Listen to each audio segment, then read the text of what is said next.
podcasts. The Profile.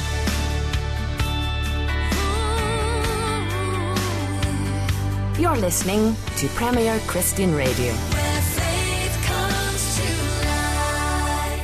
Hello and welcome to The Profile here on Premier Christian Radio with me, Sam Hales. The Profile is brought to you in association with the magazine that I help edit. It's Premier Christianity, and if you would like a free sample copy of the latest issue, you can head straight to our website. It's premierchristianity.com/free sample. Today on The Profile, I'm speaking to journalist and historian Tim Stanley. Tim is a columnist and leader writer for the Telegraph newspaper, contributing editor for the Catholic Herald, and a commentator on current affairs and politics, often appearing on CNN, BBC Question Time and Sky News, among others. Tim, welcome to the programme. It's a pleasure. So here on The Profile, we always like to go back to the beginning and ask a person about their life growing up. What was life like for you? I would say that life growing up for me was materially very comfortable. I was very fortunate to have intelligent parents, but there were also difficulties in it, as there are in most people's lives. I had a difficult relationship with my father.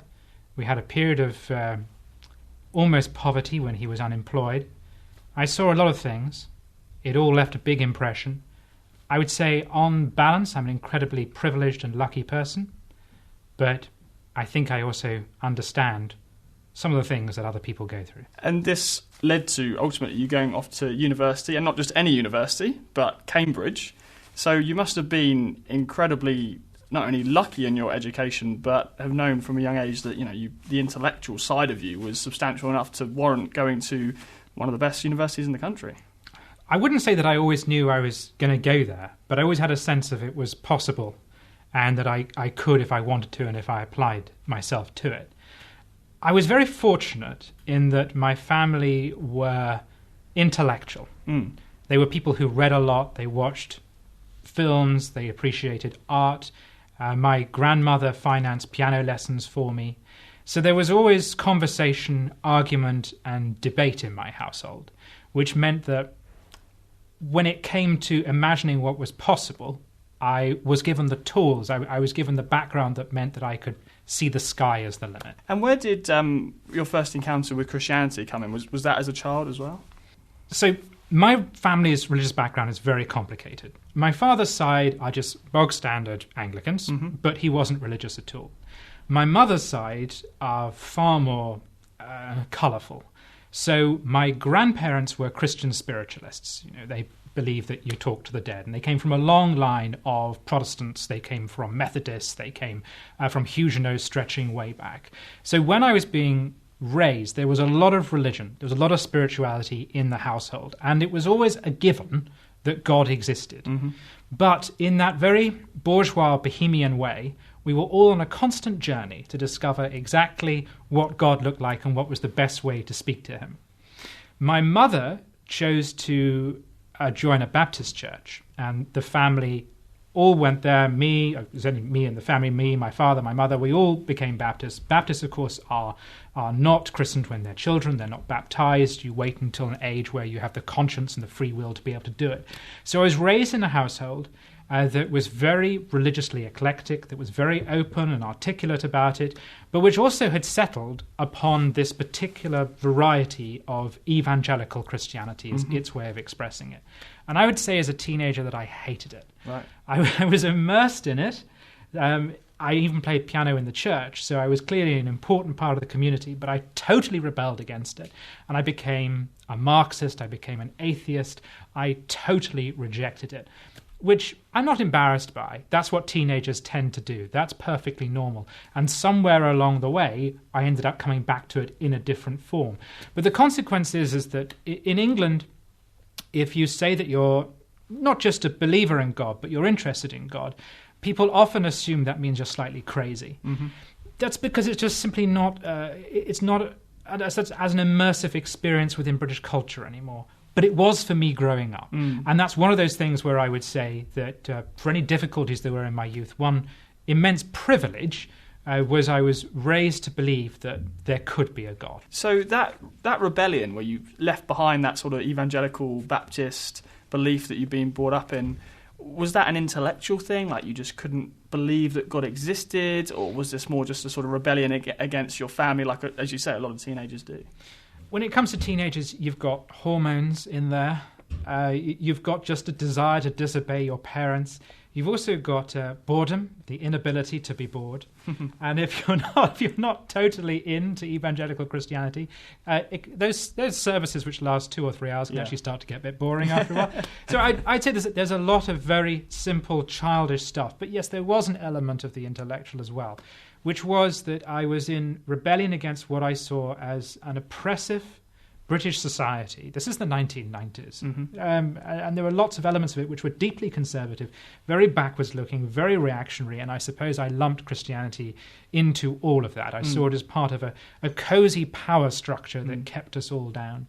So if you're going to embrace Marxism, if you're going to embrace revolution, if you're going to embrace social critique, it's rather inevitable growing up in an environment that you're going to see the church as one of those bastions of oppression. So around this kind of time, you went off to university to study history. Yeah. Where did that fascination with history come from? It's a very interesting question, because a lot of my politics and a lot of my interest in political theory and philosophy is actually rooted less in the ideas themselves than the history behind them. Right. I'm less interested in precisely what Marxism is, or precisely what Hegelianism is. I'm far more interested in the historical characters of Karl Marx. And I'm far more interested... So I was really drawn to the practical experience, for instance, of the Russian Revolution or the French Revolution. I found that absolutely fascinating. History is the collision of ideas and human experience. That's when real history takes place. And it can be quite a frightening thing. We know we're living through it now. When I was growing up in the 90s, very dull, stultifying existence, it felt like nothing was going to change, nothing was going to happen. John Major then led to Tony Blair. Tony Blair led to David Cameron. All these people are essentially the same. They all live around a certain centre ground. And it felt as though society had settled on big business is good, welfare state is good, this is the way we run things. You know you're living through history when you sense you've lost control. And when suddenly social and economic forces and brilliant individuals start to dictate what happens. And that, I think, is what's always interested me about history. It's chaotic, it's anarchic, and for the people living through it, it can be terrifying. And who wouldn't be fascinated by that story? It's the human story on paper. Yes. And this education, it led to, I think, a career in academia to a certain extent. You began to lecture at universities. And what came after that? After that, I loved lecturing. I enjoyed it. I liked academic research and writing, which is a very different kind of writing to journalism. But I grew frustrated with the fact that I could actually name everyone who had read my books. I mean, really, one of them, although apparently did quite well in Australia, so that not something I didn't feel much of the benefit of. I think I probably got a royalty check, $50 Australian or something. It's no exaggeration to say that you're writing for a very small audience. Yeah. And I grew tired of that. And I thought, no, I want to engage with society. It's that thing about history again. The historian is, even though they are writing about the human drama, they are necessarily detached from it. Yeah. Because they have to be objective, but also because they're a spectator. The journalist is a halfway between being the objective historian and the subjective actor. The journalist goes into the middle of the events and reports from the inside. So again, through luck, I have to see it as a blessing, but also, yes, some effort, of course. I was able to persuade the Daily Telegraph to allow me to become a sort of jobbing freelance American reporter. So I went from writing about historical American elections to actually being in the middle of real ones. And that was a great honour. Rather than just writing about history, I'm actually witnessing it happen. Well, it's been said before that journalism is the first rough draft of history. Absolutely, yes. And it gets it wrong. It gets it wrong because history is crucially about perspective. That's why it's technically true that history is simply what happened yesterday. But it's also not a fair description of what history is, because history does require time and perspective. And our judgment on why Trump won, for instance, will be very different in 10 or 20 years' time to our judgment the morning after it happened. So you were sent to America by the Daily Telegraph to report on which election was this? First of all, I was there for the 2012 election, when I mostly blogged about it, but I also made a film for the BBC. But I was really in the middle, in the thick of it for the 2016 election, covering the Republican primaries and the general election in the last few weeks. Well, there's so much we could say, particularly about the current American president. Maybe we'll get to that in a little bit. But I wanted to go back to the Christian element of your story, because you talked about being raised a Baptist. I understand that later you became an Anglican, and now, of course, you're Roman Catholic. So it seems to me there's a fascinating progression or change there in how you've expressed your Christianity. Can you talk us through that a little bit? When you're trying to write a narrative of your life, you end up seeing a clear line because you're telling a story, not just to other people, but to yourself. In reality, it was so complicated and so messy that I don't want to simplify it that way. In fact, it's so complicated that my only working explanation that makes sense to me is it was directed by the Holy Ghost. It's the only way I can explain it. So, end of my first year at Cambridge, I was desperately unhappy.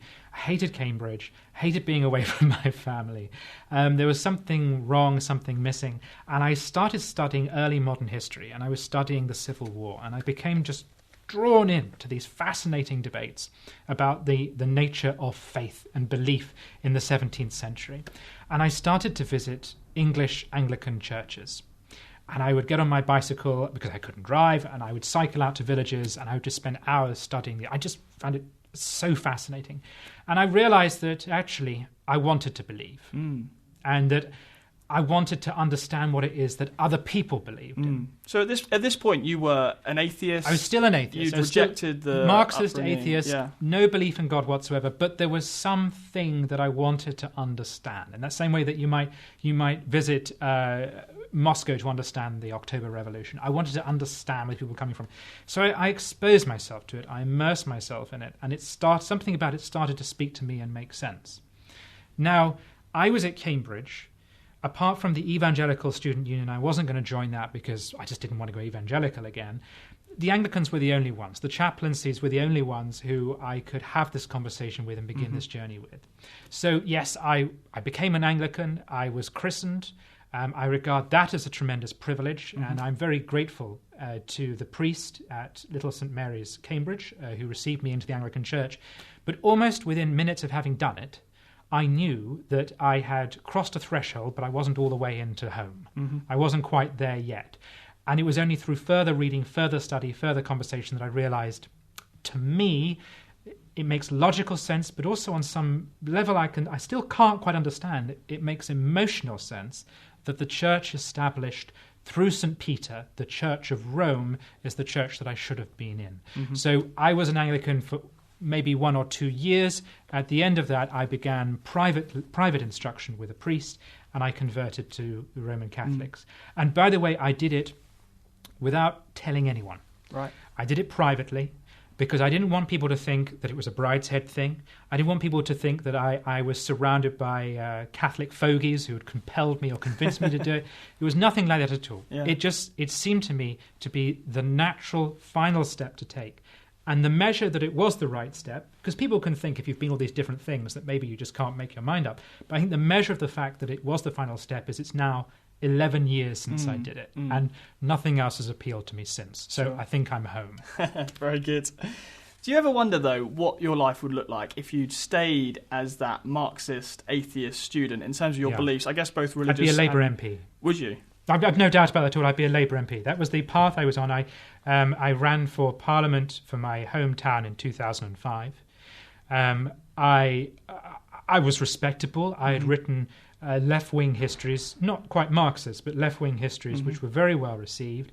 I had a lot of friends in the Labour movement, a lot of good contacts. Also, because I was on the hard left, I would have been ideally suited to have benefited from the Corbyn revolution. Right. And had I not converted, had I not gone down this different path, there's no doubt in my mind that right now I'd either be working for Jeremy Corbyn or I'd be a Labour MP. Of course, that assumes that people would nominate and elect me, but that was the career I intended to take. Now, clearly, we've just talked about the religious change that happened with you becoming an Anglican. But what about this political change? You know, do you want to marry those two things and say these two things happen at the same time, they're connected, or would you say, well, there is a difference here? I think there is a difference. And for a while, I was Catholic and still a socialist. I would say even now, I'm still a far more socialist Tory than many Tories I know, and that's because of the lingering influence of Catholicism. However more friendly I feel towards classical liberal economic ideas, there's still a part of me, because of the Catholicism, the Catholic conscience, that tells me, but we've got to do something to help the very poorest. So I would say there isn't a very clear link, but undeniably they happened within this same strange, turbulent 5 years. They happened around the same time. And one impact that finding Christ and a conversion to Catholicism had on me, one impact was to grow within me an awareness that I have responsibility for my own life. As a socialist, I tended to think that the answer to all things was the state. The state would redeem us, and all that mattered was taking control of the state, and then you could use state through redistribution to improve everyone's lives. And I now realize that not only does that not work historically, but also I don't have the right to impose socialism upon other people. I'm still a socialist in this sense. I'm personally a socialist. I think I try to behave in the sense that I believe there is such a thing as socialist morality. I think I probably do a better job of living by it as a Christian who doesn't wish to compel it upon other people. I think in my private life, I'm a better person for having stopped being a political socialist and become something more akin to a theological socialist. So today, you're often in the media on a whole host of channels, as I mentioned at the beginning, giving commentary, giving opinion. What does the average week look like for you? Is there an average week in this kind of a media world that you now inhabit? I have a principle of writing 1,000 words a day, which lends itself very well to a job in which you have to write so much. Yeah. So in that sense, my week is a 7-day week. Whether the 1,000 words goes into an article or it goes into my diary. By the way, this is nothing. Queen Victoria wrote something like 3,000 to 5,000 words a day. Back in the day, because she didn't have Netflix, she didn't have anything else to do, and Twitter to distract her. People were also far more literate and far more interested in the mind back then than they are now. So in that sense, I'm always on the go. And the thing about being a writer is that whenever anything happens to you, you want to write it down. If you think of something, you want to articulate it on the page. So the answer is partly that there is no time off. I'm permanently writing. I'm physically in the office for 3 days a week. 1 day a week is devoted to my column. I would like to say that the other 2.5 to 3 days is spent relaxing, but it's not. If I don't want to sit at home and write something, I will drive off and find something to write about elsewhere. I'm interested in this background in history that you have. Do you think that having a historical awareness and background is not only beneficial to you as a journalist when it comes to writing about these things, but actually there needs to be more of that in the political world when it comes to forming policy, a better grasp of history? It helps. I would say writing for the Telegraph, it helps even more, because the Telegraph is very conscious of what it has said in the past and what it has always believed, because it's a conservative newspaper. And conservatism is partly about having a familial relationship with the past and a respect for it. So I write leaders for the Telegraph. Those are, most people don't know what that is. They're the editorials, the Telegraph's opinion. When I do that, I'm articulating, it's a little like being a Catholic. I'm articulating what the Telegraph has always believed. I can never, as an editorial writer, write anything that the Telegraph has not said before, and I cannot contradict it. No. And if a subject comes up and we don't know what it is that we think about it. Of course, we have an instinct as to what we think about it, but the first thing we do is go through the archives and see if it's come up before, and then refer back to it. How does that work on something like Brexit? Well, we have to marry it to the long-term philosophical principles of conservatism and the Daily Telegraph. So we couldn't say anything which totally contradicted the spirit of everything that we have said before. So in that sense, when it comes to editorializing, it's very important. It's very important because it gives you a sense of what's happened before and therefore what could happen again. But I think history also breeds in you a certain bit of cynicism, and an awareness of how things can go wrong, awareness of the fact that politicians can lie and will disappoint you, which is learned through personal experiences as well as through study of history, but also an awareness of the limitations of history. So I hear a lot of politicians invoking it, and it annoys me when they do. Winston Churchill would think this. Right, yeah. Well, Michael Foot would have said that. Well, it's like World War II all over again.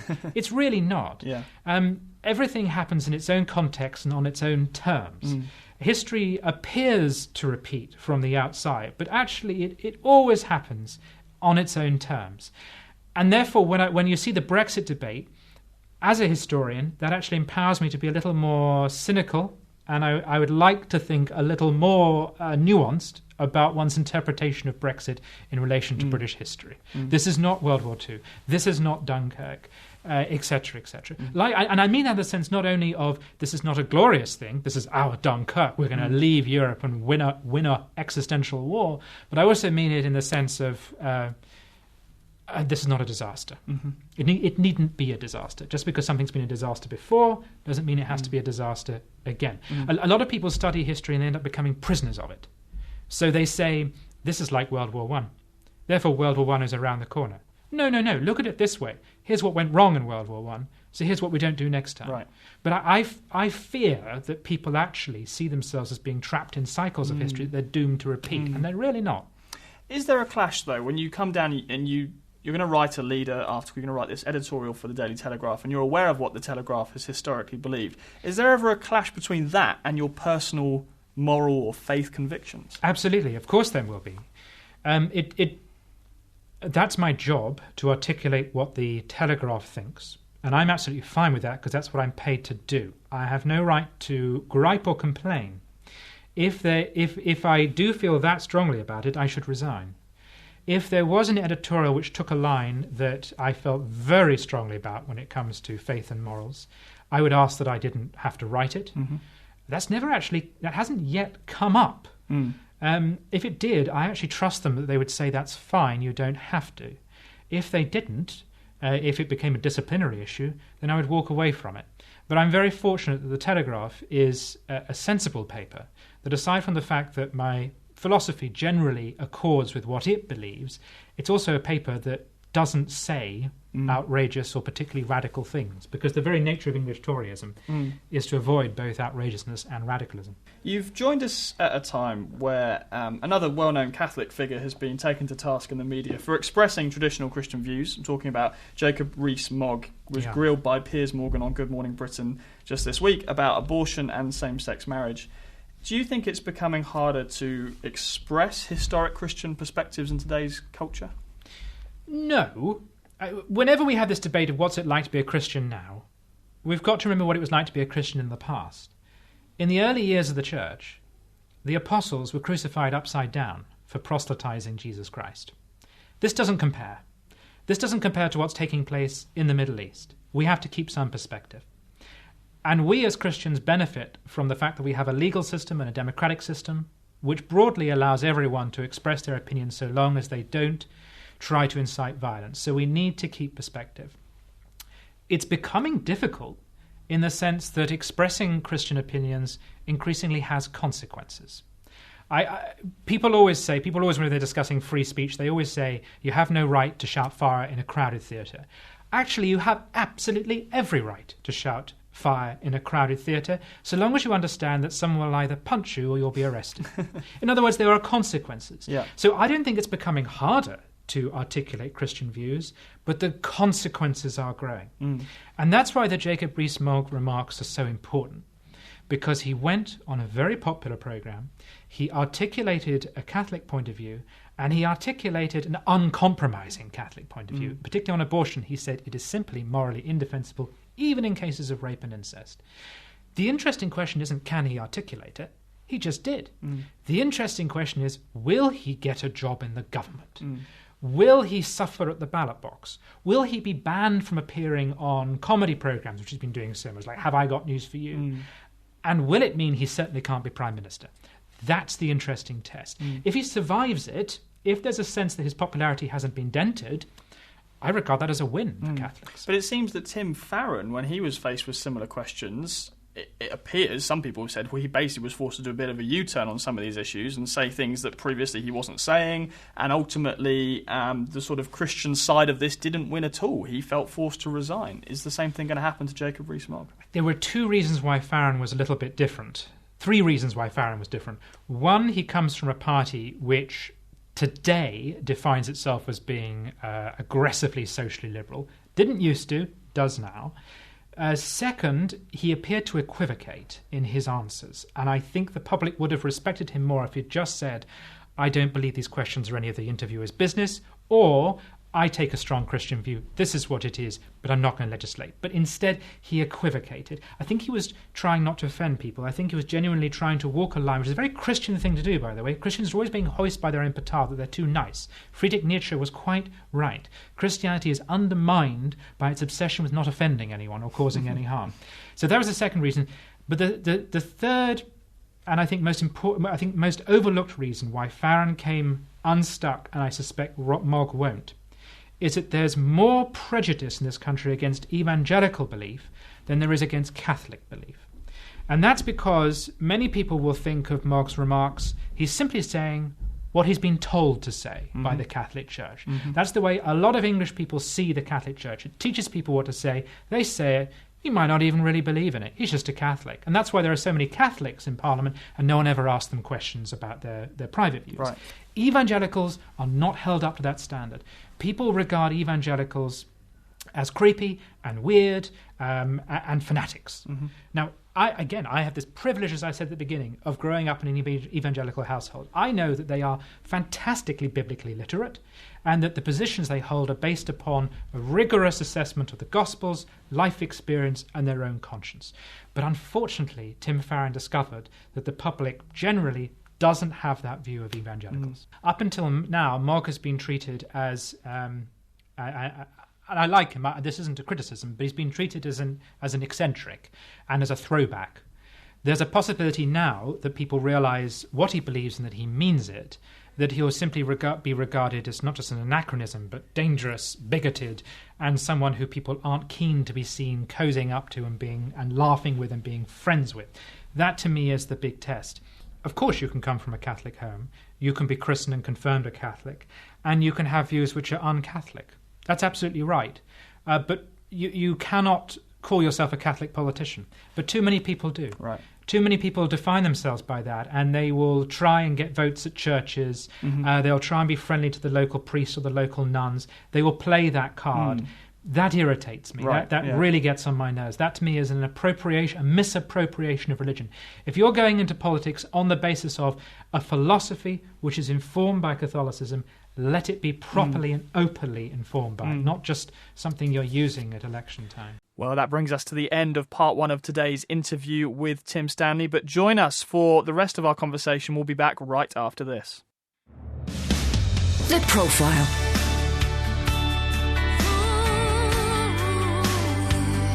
You're listening to Premier Christian Radio. Welcome back to The Profile here on Premier Christian Radio with me, Sam Hales. Great to have you with us this afternoon as we chat to Catholic commentator, writer and historian Tim Stanley. Let's listen in. Half of the UK population has no religion now.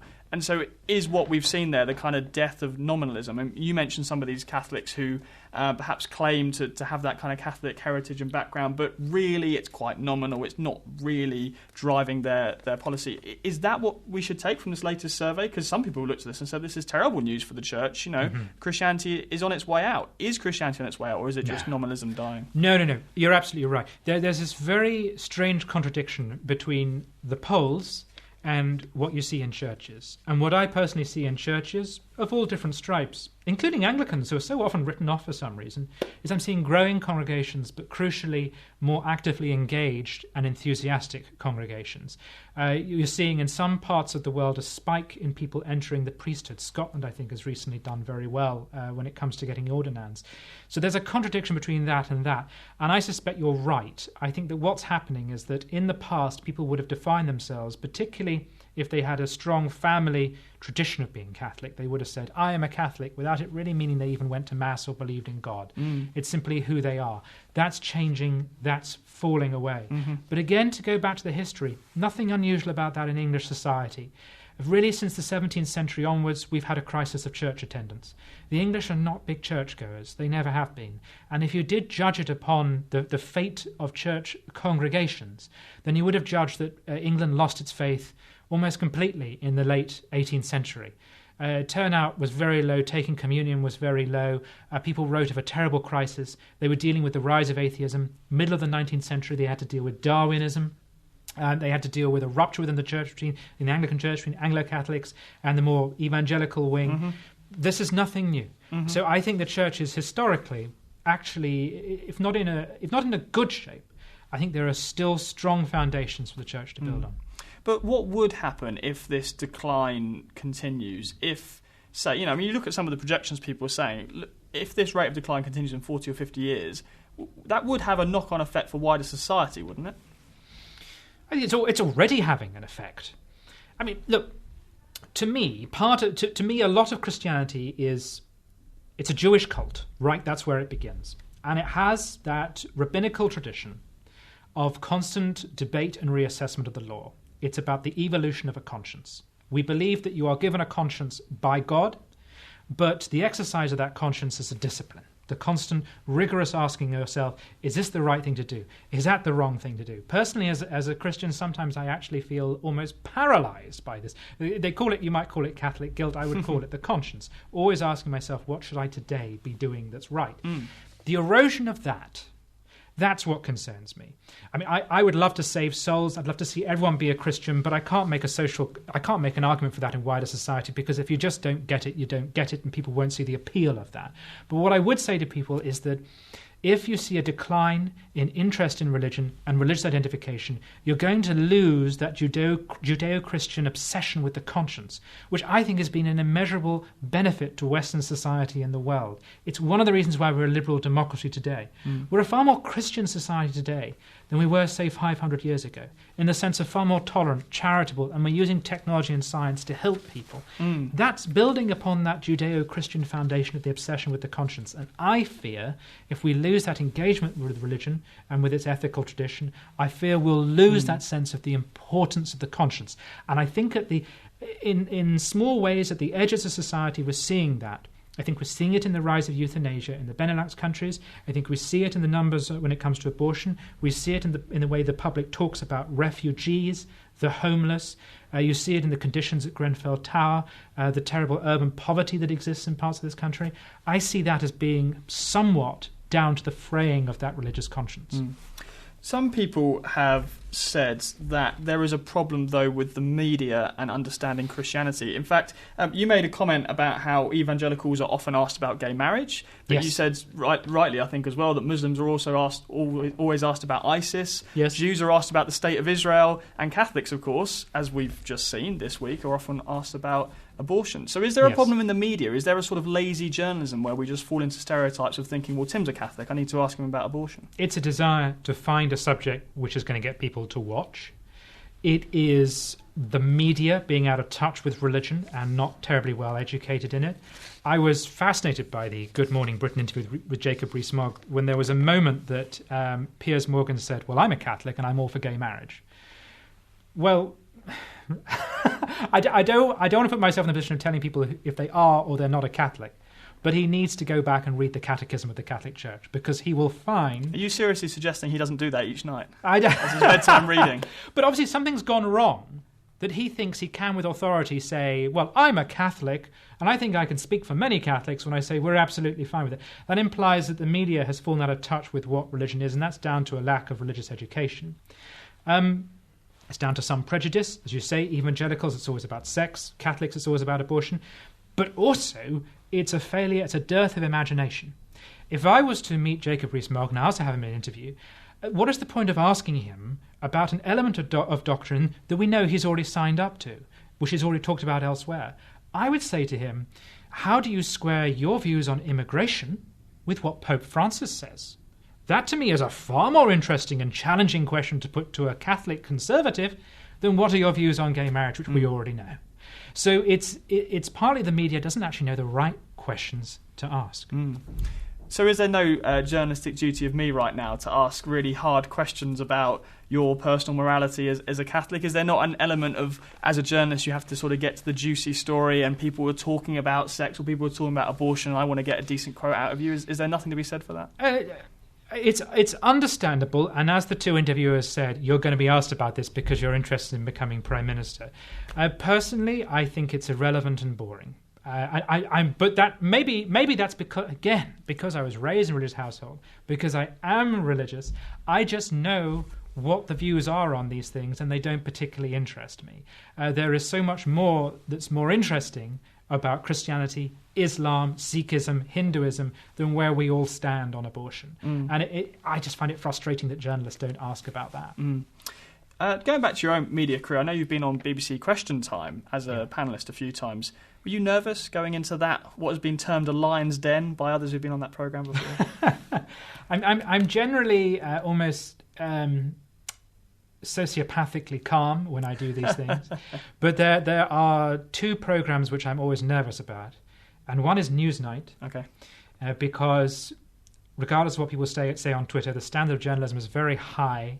They're very clever, and you never know what they're going to ask. The other one I was very nervous about was Question Time, partly because so many people are watching, but also because it's so random. You literally don't know what the question is, and I can't stress that. People assume we have been given it in advance, and we're lying. No, the first time you hear it asked you is the first time you hear the question. And so what everyone does, apart from the poor politicians who have the time to, but what the rest of us on the panel do is we spend a day or two beforehand thinking of every single possible question and every single possible answer so that you're ready with anything. But what always happens is there's always a question about, I don't know, homeless donkeys that you didn't expect. So you're always thrown. And so going into it, knowing that how random it can be, means you're always on edge when you're doing it. Is there a kind of pressure, though, as well, whether it's internal or external, to think, I am speaking on behalf of, whether it's the paper or whether it's Catholics? Is that a pressure? I think there's more pressure not to embarrass yourself. I love the story of Vanessa Redgrave, who after many decades of acting said that in one performance she was on stage and she suddenly thought, I'm acting. How do I know the lines? And she froze. Wow. And I think that I'm surprised that doesn't happen more often. It does happen occasionally. Jan Brewer was a famous example of a famous brain freeze during a debate for the Arizona governorship. But I'm always worried when I'm on something like Question Time that I'm just going to either totally freeze or say a swear or tell a joke that falls flat. There are so many, and occasionally you do suddenly in the middle of it think, I'm on television, and millions of people are watching. So you're honestly, while you're going through it, in my experience, you're fighting that more than you're thinking about whether or not your answers are intellectually coherent. What about this kind of debate and disagreement that happens in places like Question Time, but it could also happen if you're on CNN or Sky News and there's another commentator. And again, there can arguably be a tendency from journalists to try and get these two people on screen to clash. Yeah. What about that kind of debate and disagreement? How do you deal with that? Is that an easy thing to deal with? I refuse to be goaded.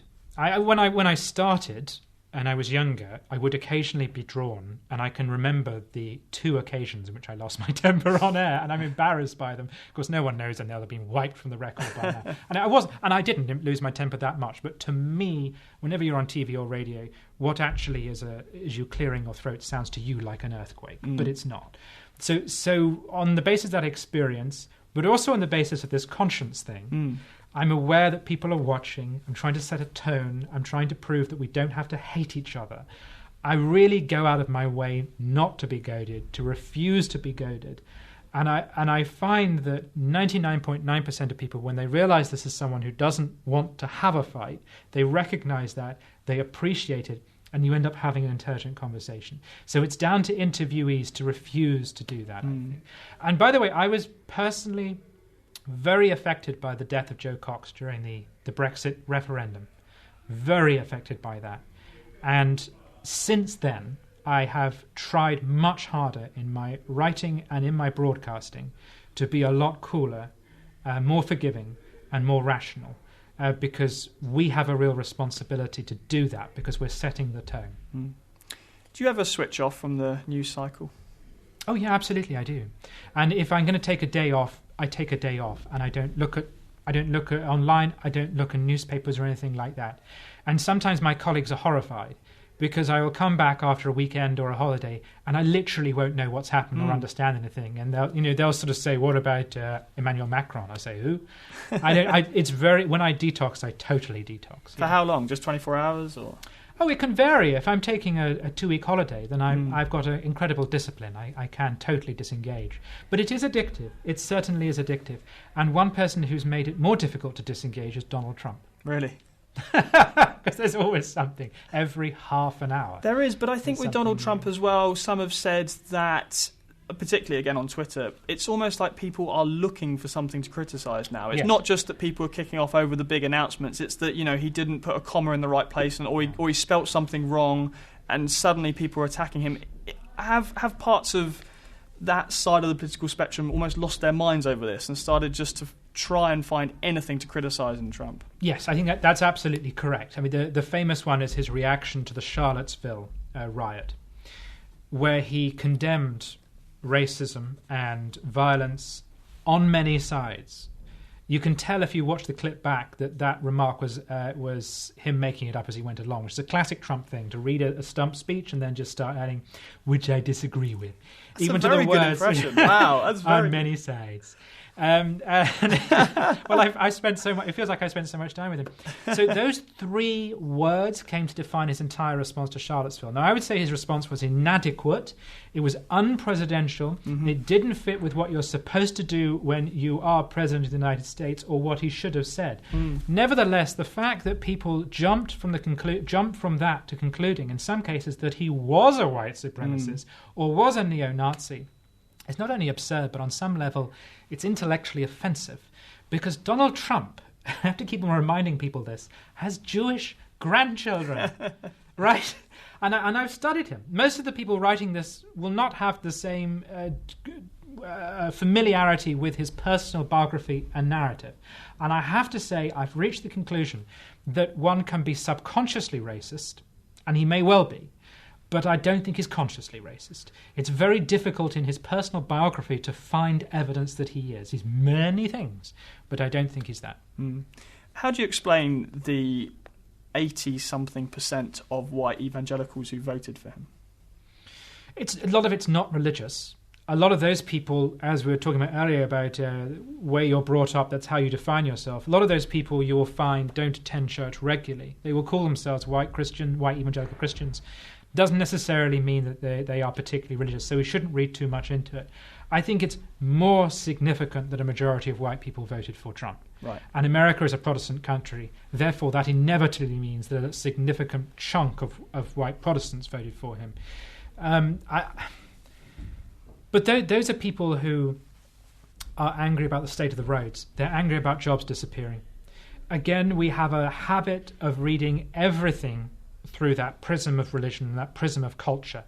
A lot of the reasons why Trump won were really very straightforward and were not irrational, and they were things like, I'm tired of urban riots, I'm tired of terror attacks, Obama's been in power for 8 years, the Democrats have had a shot, and I don't think Hillary brings anything new to the table.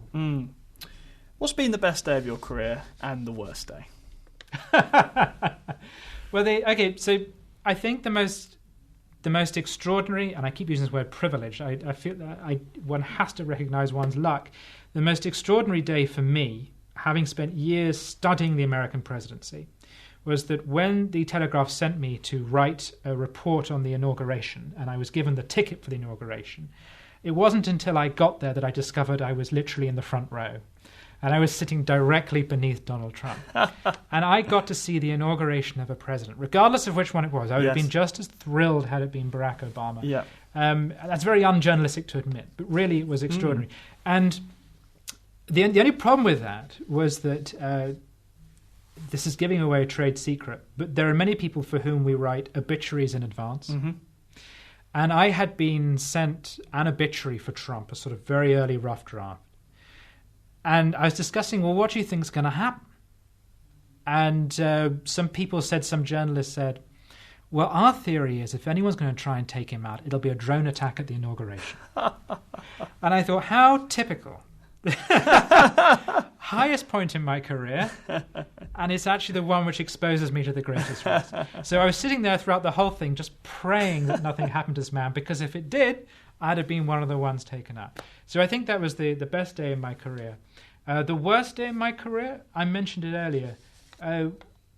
Well, two at the worst. One was having to write the editorials surrounding the Rotherham abuse cases, because I had to read the entire report. As an editorial writer, you do a lot of research, and I had to read the entire report. And reading what happened to those girls had a profound impact upon me. The other very equally bad day for me was the murder of Joe Cox, because I was so personally involved in the Brexit campaign. I felt so strongly in favour of Brexit. And then this vile, obviously mentally distraught extremist murders her. And it's inevitable, given that there was a huge national debate and he was on our side in the craziest sense, it's inevitable that you test your conscience and you think, did I in any way contribute to this?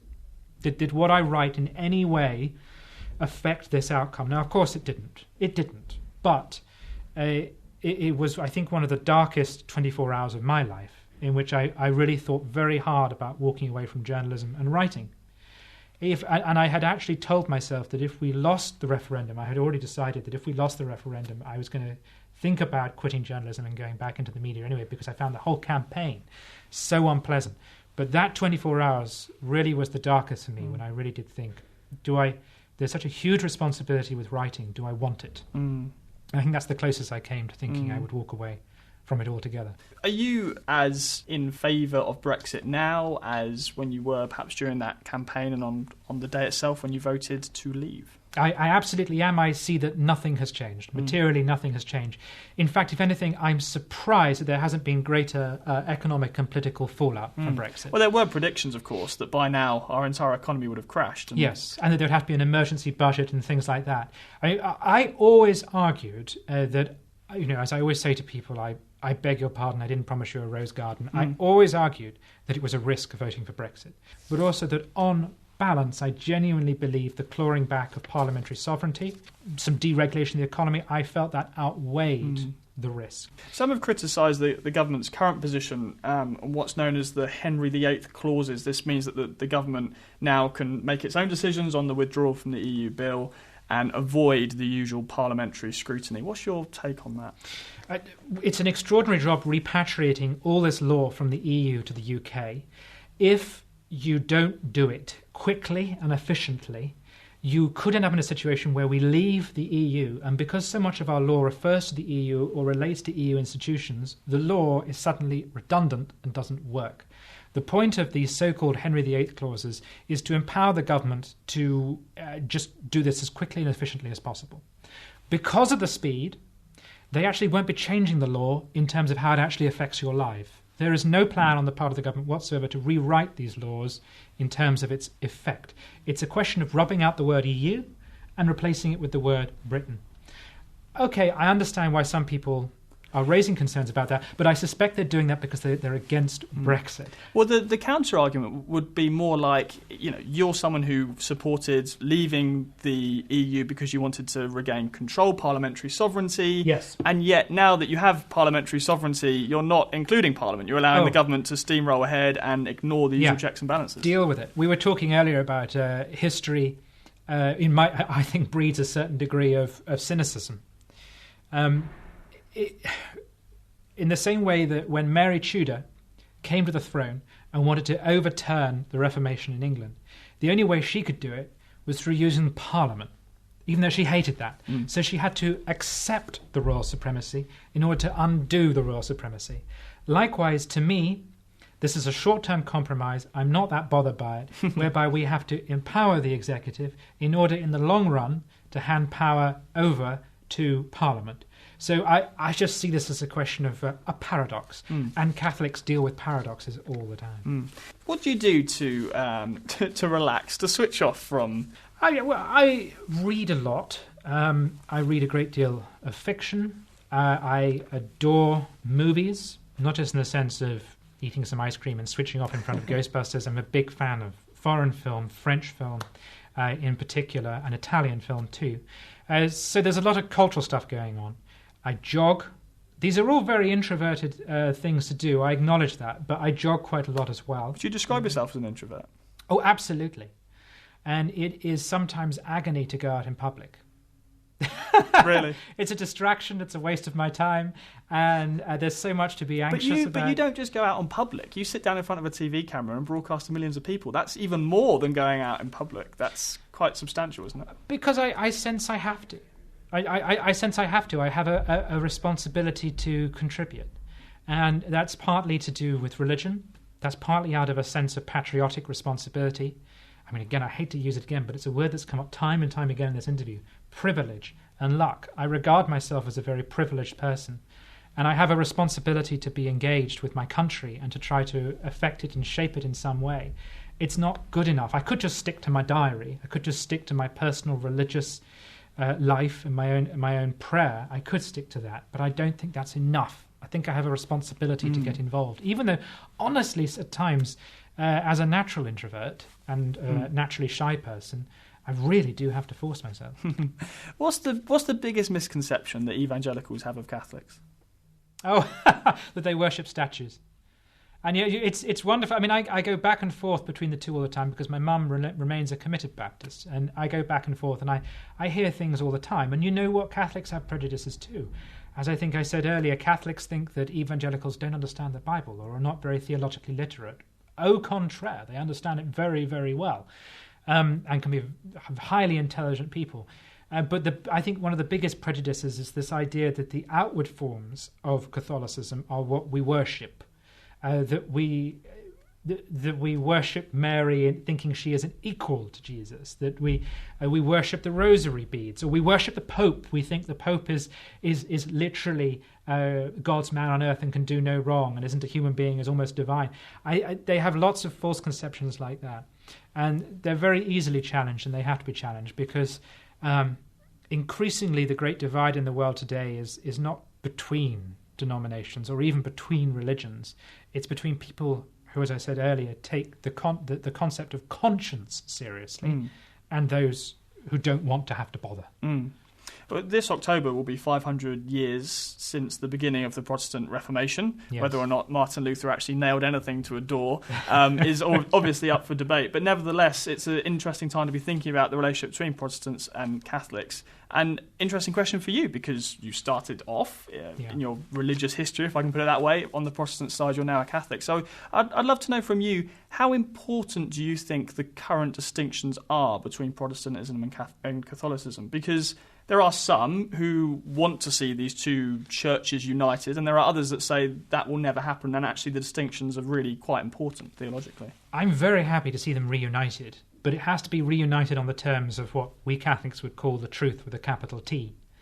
Where you can get that reuniting, where people can sit down and say, here are the theological principles, and we accept that the church is right, then I am overjoyed by the And by the church, you would mean the Catholic Church? I mean the Catholic Church. I do mean the Catholic Church. I'm afraid. But we're adults.